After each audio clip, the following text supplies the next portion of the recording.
NEET वगैरह की परीक्षाओं को लेकर देश भर में काफी सवाल उठ रहे हैं, विपक्ष भी काफी निशाना साध रहा है। इन सब का जवाब देने के लिए हमारे पास इस वक्त मौजूद है केंद्रीय शिक्षा मंत्री धर्मेंद्र प्रधान जी। धर्मेंद्र जी, पहला सवाल तो यही है, सीबीएसई ऑन स्क्रीन मार्किंग, तमाम चीजें, काफी सवाल उठ रहे हैं, बच्चों को कह रहे हैं कि ट्रॉमा हो गया। क्या आपको लगता है इससे मानसिक तनाव भी हुआ है पूरे इस समाज में, और क्या एक्शन, क्या दोषियों को कार्रवाई पर सजा होगी? देखिए, इन दिनों में जो घटनाएं हुई उसमें से छात्रों के मन में, स्टूडेंट्स के मन में कुछ स्ट्रेस आई है, उनकी मेंटल हेल्थ के ऊपर एक प्रश्न है। इसको मैं इसको स्वीकार करता हूँ। जो नहीं होनी नीट की री एग्जामिनेशन निश्चित रूप में नीट अभ्यर्थियों को एक चिंता में डाला। अभी जो ओएसएम को लेके एक अहोपो हुई, एक कमोशन हुई, ये एक सामूहिक है, एक तात्कालिक है, ये भी ठीक हो जाएगा। री नीट की एग्जामिनेशन डेट घोषणा हो गई है, बच्चे उस पर तैयारी में लग चुके हैं, पढ़ाई में लग चुके हैं, और व्यवस्था उनको उपलब्ध कराने के लिए एनटीए और भारत सरकार की और राज्य सरकारों की तमाम व्यवस्था उस दिशा में काम करना शुरू कर दिया है। और ओएसएम के बारे में कुल मिला के 17 लाख विद्यार्थी 12वीं में परीक्षा दिए थे। 13 लाख विद्यार्थी अपने रिजल्ट को लेकर संतुष्ट है, वो सेटल्ड है। बाकी जो 4 लाख विद्यार्थी, पहले भी 2-2.5 लाख विद्यार्थी आते थे अपने रीवैल्यूएशन के लिए, रीअसेसमेंट के लिए, इस बार उनकी संख्या बनी है 4 लाख। उनकी भी व्यवस्था हो गई है, उनकी भी अभी 1-2 दिनों में उनके पास 11 लाख आंसर शीट पहुंच गया है। 4 लाख विद्यार्थियों के पास 11 लाख आंसर शीट पहुंच गया है स्कैन होके। उनमें से भी कुछ विसंगति ध्यान में आई थी, उसको भी समाधान कर लिया गया है ऑफलाइन के मोड पे। अभी फिर जिनकी प्रश्न में, असेसमेंट में, उस 11 लाख में जो भी मन में प्रश्न रहेगा या स्पेसिफिक क्वेश्चन के ऊपर उनकी मन में आएगा कि इसमें मेरे को ज़्यादा मिल सकता था, उनको भी अवसर मिलेगा अभी वो ऑनलाइन एक बार फिर दोबारा रीसबमिट करके अपना विषय रखने के लिए, जो सीबीएसई की पुरानी परंपरा है।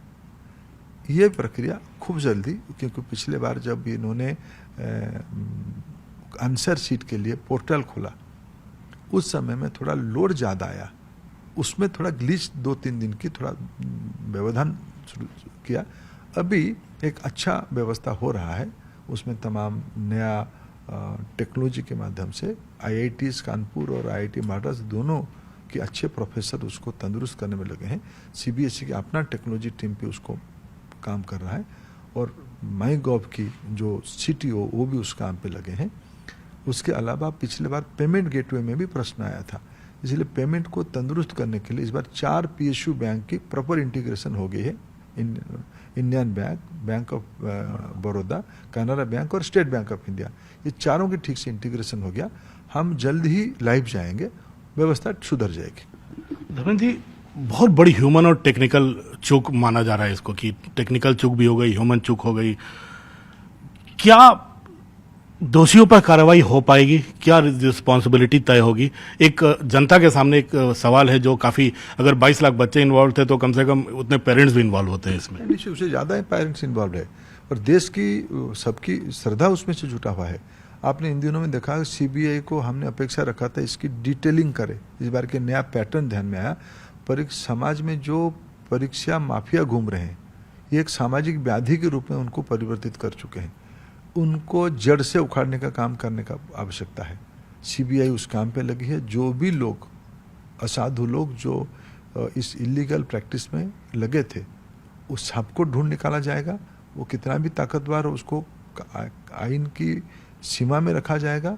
और हमने तो सीबीआई की स्पेशल कोर्ट के माध्यम से इनकी अर्ली ट्रायल हो जाए, उनकी स्पीड ट्रायल हो जाए, जिसमें उनको एक एग्जाम्पलरी दंड भी मिले जल्दी से जल्दी, तब इस गुनहगारों को एक सबक मिलेगा और दहशतगर्दों को एक मैसेज भी जाएगा। धर्मेंद्र जी, एक जीरो टॉलरेंस की पॉलिसी थी प्रधानमंत्री मोदी ने, और आप लगातार अपने तमाम मंत्रालयों में लागू करते रहे। क्या उस पर कोई झटका लगा है इससे?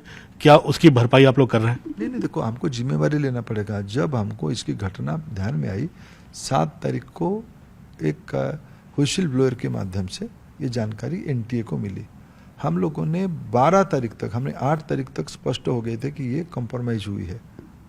कहाँ से कंप्रोमाइज हुई, अभी सीबीआई निकाल के बाहर कर रही है। तो हमको एजेंसियों से पता चल गया था कि ये कंप्रोमाइज हो गई है। हमने 12 तारीख को इस कैंसिल किया, इस एग्जामिनेशन को। हमने 15 तारीख को नया डेट ले आया। हमारी प्रायोरिटी एक भी सही बच्चा इन परीक्षा माफियाओं की षड्यंत्र से अपना अधिकार को ना खोए, अपने बौद्धिक ताकत से ना वंचित हो। इसीलिए हमने तो यही तो जीरो टॉलरेंस है ना, हमने एक भी चीज़ों में कॉम्प्रोमाइज़ नहीं किया। हमको कठोर निर्णय करना पड़ा। हम बच्चों की एंग्जाइटी को समझते हैं, हम उसके लिए जिम्मेवारी भी लेते हैं परीक्षा को सुधारने के लिए। हमने उसमें से दायित्व हमको लेना ही पड़ेगा, हमने लिया, हमने कोई सहन नहीं किया व्यवस्था को। धर्मेंद्र जी, आप शायद अकेले अनूठे लोगों में है जिन्होंने जिम्मेदारी स्वीकार की और उसको ठीक करने में आगे लग गए। आपने कई कदम भी उठाए हैं, आपने बैंक से सलाह मशवरा किया, उनको इन्वॉल्व किया, आईआईटी के विशेषज्ञों को आपने इन्वॉल्व किया है। क्या कुछ ऐसी योजना तो नहीं बन रही है कि एनटीए को स्क्रैप करके एक स्टैट्यूटरी बॉडी ही बना दें जो इस तरह के काम को करवा सके? एनटीए बनी है सुप्रीम कोर्ट की आदेश पे। एनटीए पिछले दिनों में लगभग 1 करोड़ विद्यार्थियों की परीक्षा सफलता के साथ करती है।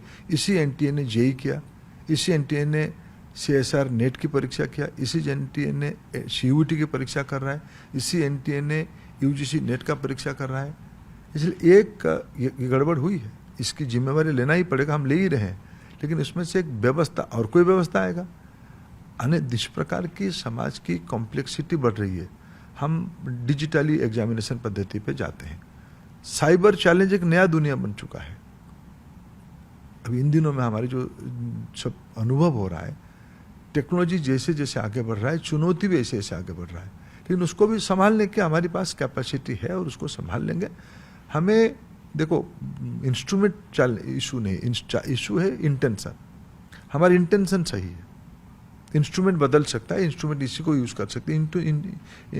Institution is not important, intention is important.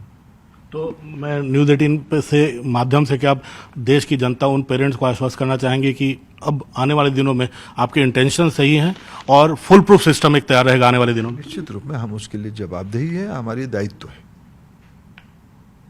एक एरर फ्री एग्जामिनेशन सिस्टम हमारी दायित्व है। धर्मेंद्र जी, आपने बैठकें काफ़ी कर रहे हैं, आप सीबीएसई हेडक्वार्टर भी गए, तमाम लोगों के साथ बैठ रहे हैं। आपने कल राजनाथ सिंह जी के घर, रक्षा मंत्री के घर बैठक की है, तो क्या कुछ फुल प्रूफ सिस्टम बनाने की दिशा में है, या जो 21 तारीख को एग्ज़ाम है उसमें जो इधर उधर से बातें उठ रही हैं कि कहीं एयरफोर्स के विमानों के माध्यम से क्वेश्चन पेपर्स को ट्रांसफर न हो, क्या कोई बड़ी इस बार की योजना है ताकि फुल प्रूफ रहे? नहीं, देखिए, एनटीए भारत सरकार के अन्य विभागों के साथ, जैसे हमारी क्वेश्चन पेपर की दायित्व पोस्टल लेता है, हमारी जहाँ प्रश्न पत्र बनती है वहीं से परीक्षा केंद्र तक और परीक्षा केंद्र से फिर एनटीए तक, इसकी कोरियर के काम पोस्टल डिपार्टमेंट करता है। इस बार हमने और सिंधिया जी दोनों अनुरोध करने के लिए गए थे माननीय राजनाथ सिंह जी को, क्या इस बार की लॉजिस्टिक सपोर्ट एयरफोर्स कर सकता है क्या? समय कम है और सुरक्षा की चिंता है, इसीलिए हमने एयरफोर्स को अनुरोध किया है। एयरफोर्स उसमें मदद करेगी, हमको आश्वस्त किया गया है।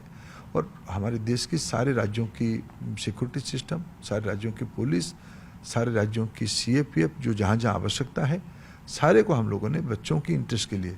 देखिए, कुछ लोग आलोचना कर रहे हैं कि इसको ऐसे क्यों कर रहे हो, इतना एयरफोर्स क्यों लगेगा।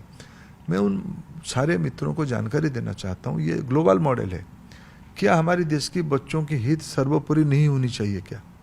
कि उनकी मन की कंडीशन को ठीक रखने के लिए, उनको आश्वस्त करने के लिए हम सारा व्यवस्था ऑल आउट नहीं करनी चाहिए क्या? हमें लगता है हमें करनी चाहिए। इसलिए होल ऑफ गवर्नमेंट अप्रोच में, जब होल ऑफ गवर्नमेंट हम कहते हैं, भारत सरकार की सभी जवाबदेही लो, सभी राज्य सरकारों की जवाबदेही लो। मैंने सारे माननीय मुख्यमंत्री को अनुरोध किया है, पिछले जो 3 को परीक्षा हुई, 3 जून को जो परीक्षा हुई, 3 मई को जो परीक्षा हुई, वो परीक्षा में सारे राज्य सरकारों की बहुत भरपूर मदद मिली। किसी भी सरकार हो, किसी भी पार्टी का सरकार हो, बच्चे हम सभी के हैं। इसमें राजनीति और भेदभाव की भाषा नहीं होनी चाहिए। सबने मदद किया और आने वाले परीक्षा में सबकी मदद लगेगी, इसीलिए सबको मैंने अनुरोध किया, पर्सनली फोन पे बात किया है। और राज्य सरकारों की तरफ से कुछ आया है कि हम आपको पूरी तरह से आश्वस्त करते हैं कि एनटीए की परीक्षा जब होती है, राज्य सरकारें भरपूर उसमें से मदद करते हैं। मैंने कहा ना, 3 मई को परीक्षा में राज्य सरकार खूब मदद की है। अभी सीयूईटी हो रहा है, उसमें मदद मिल रहा है। जब जब भी परीक्षा होती है, राज्य सरकार उसमें आगे चल के मदद करते हैं। हमने उसको थोड़ा और, क्योंकि एक ही दिन में 22 लाख बच्चे परीक्षा देंगे, उसकी थोड़ा दायित्व और ज़्यादा बढ़ जाती है। धर्मेंद्र जी, अब 1-2 सवाल में राजनीतिक राहुल गांधी जी आप हाथ धोकर पीछे पड़े हैं, बता रहे हैं कि तो शिक्षा का आपातकाल हो गया। देखिए, राहुल गांधी जी की बयानों पे उनके पास ना कोई तथ्य है, ना कोई उनके पास कोई आधार है कुछ विषय रखने के लिए। वो एक छद्म रूप में एक कुछ पोजीशन को अग्रेसिवली रखने का कोशिश कर रहे हैं। यह उनकी बात रखने का तरीका है जिसकी विश्वसनीयता देश में घट चुकी है। धर्मेंद्र जी, उसमें बार बार वो बोल रहे हैं कि सीबीएसई ने जिस कंपनी को ठेका दिया वो ब्लैकलिस्टेड थी, फिर भी आपकी सरकार ने क्यों दिया? देखो, सीबीएसई ने एक भारत सरकार की जो सेंट्रल प्रोक्योरमेंट पोर्टल की आवश्यक पद्धति उसी को दिखते हुए उसको हायर किया है। उसके ऊपर भी कुछ प्रश्न सामने आ रहा है, उसको मैं कल भी कहा था और आज भी कह रहा हूँ, उसके ऊपर कुछ प्रश्न आएगा तो जो भी जवाबदेह होगा उसको उत्तरदायी बनाया जाएगा। बाकी रहा उस कंपनी के बारे में, राहुल गांधी ने जो कहा, मेरे पास जो जानकारी है वो राहुल गांधी जी की पार्टी की शासन चलने वाले 2 राज्यों ने उस कंपनी को काम पे लगाए हैं। तो राहुल गांधी जी किस तथ्य पे बोल रहे हैं? अगर वहाँ ब्लैकलिस्टेड है तो उनके वहाँ काम कैसे कर रहा है? उनके लिए दोहरी नियम है क्या? वो भारत सरकार को नियम से अपेक्षा रखेंगे और खुद जब उनकी पार्टी के लोग सरकार चलाएंगे वो उनका अपेक्षा है।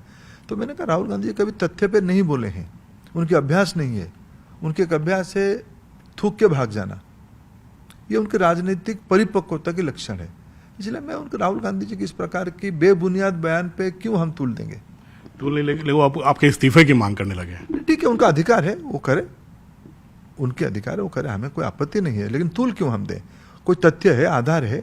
मैंने तो आपको कहा कि उनको थोड़ा आपको जो मिलते हैं वो तो पूछिए थोड़ा जाके कि भाई आपने तेलंगाना में उस कंपनी को क्यों लगाया है काम पे, आपने कर्नाटक में उस कंपनी को क्यों लगाया है काम पे, आपके वो लोग आपके सलाहकार क्यों बन के बैठे हैं?